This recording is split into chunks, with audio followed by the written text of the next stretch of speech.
కాబట్టి హస్తమస్తక దీక్ష అంటారు. అంటే ఆయన హస్తంతో ఆయన తలని ముట్టుకుంటారు. ముట్టుకుని ఈయనలోని శక్తిని ఆయనలోకి పంపిస్తారు. అది హస్తమస్తక దీక్ష. ఇంకొక దీక్ష అత్యంత గౌరవమైన దీక్ష.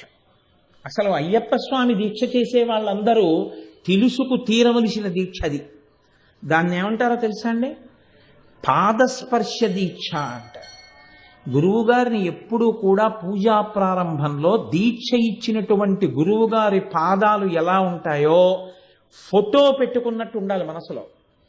వాటిని పైకెత్తి తల మీద పెట్టుకుని గురువుగారు ఎత్తైన ఆసనం మీద కూర్చుని 2 పాదాలు తల మీద పెడితే శిష్యుడు ఇలా చేతిలో చెయ్యి వేసుకుని కూర్చుని ఊపిరి బిగబట్టకుండా మెల్లగా ఊపిరి తీసి వదులుతూ గురువుగారి 2 పాదములు